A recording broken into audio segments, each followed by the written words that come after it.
लोकसभा चुनाव की तारीखों का ऐलान हो चुका है। 7 चरणों में 19 अप्रैल को लोकसभा चुनाव होगा। तारीखों के ऐलान से पहले मुख्य चुनाव आयुक्त राजीव कुमार ने लोकसभा चुनाव की तैयारियों को लेकर कुछ जानकारियां दी हैं। उन्होंने फेक न्यूज और अफवाह फैलाने वालों को चेतावनी दी है और इसके साथ ही उन्होंने राजनीतिक दलों को निजी टिप्पणी हमलों से बचने की भी अपील की। मुख्य चुनाव आयुक्त राजीव कुमार ने कहा, चुनाव आयोग समेत किसी की भी आलोचना करने की पूरी स्वतंत्रता है, लेकिन फेक न्यूज अफवाहें फैलाने की आजादी नहीं। हर राज्य के अधिकारियों को यह अधिकार दिया गया है ताकि वे आपत्तिजनक बयानों से जुड़ी पोस्ट हटाने को कह सके। अगर कोई झूठा नैरेटिव फैला रहा है तो हम उसका पुरजोर मुकाबला करें। चुनाव आयोग की वेबसाइट पर झूठ बनाम हकीकत नाम से श्रृंखला शुरू की जाएगी। मतदाताओं से भी अनुरोध किया है कि सोशल मीडिया पर जो भी आए उसे आंख बंद कर आगे ना बढ़ाएं। झूठ के बाजार में रौनक बहुत होती है। मुख्य चुनाव आयुक्त यही नहीं रुके। उन्होंने राजनीतिक दलों से कहा कि वे चुनाव आयोग की गाइडलाइन को अपने स्टार कैंपेनर के संज्ञान में लाएं। पिछली बार नैतिक सेंसर था, लेकिन अब हम अतीत भी देखेंगे। अगर किसी ने नफरत भरे भाषण दिए, निजी जिंदगी से जुड़े पहलुओं पर गलत बयान दिया, धार्मिक नफरत फैलाने की बात कही, तो उनके खिलाफ सख्त से सख्त कार्रवाई होगी।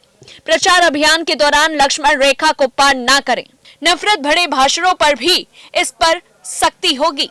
बता दें कि मुख्य चुनाव आयुक्त राजीव कुमार ने नफरती भाषणों पर कहा, डिजिटल के जमाने में जो भी आपके मुंह से निकलेगा उसका रिकॉर्ड 100 साल तक रहेगा। लड़ाई झगड़े में प्रेम का धागा टूट जाता है तो बड़ी मुश्किल होती है। हमने 537 अपंजीकृत राजनीतिक दलों को अधिकृत सूची से बाहर किया है। राजनीतिक दलों के हर खातों की जानकारी डिजिटल रूप में चुनाव आयोग को भेजनी होगी। इस बार चुनाव प्रचार में बच्चों का इस्तेमाल नहीं कर सकेंगे। हम 2100 पर्यवेक्षकों की तैनाती कर रहे हैं। वे जिला निर्वाचन अधिकारियों की निष्पक्षता पर नजर रखेंगे। सुरक्षा बलों की तैनाती सही तरीके से हो रही है या फिर नहीं, इस पर भी नजर रहेगी। हमारा लक्ष्य है कि कहीं भी पूर्ण मतदान की जरूरत ना पड़े और कहीं हिंसा ना हो, कहीं बदतमीजी ना हो, फेक न्यूज ना फैले। नेताओं राजनीतिक दलों पर चुटकी।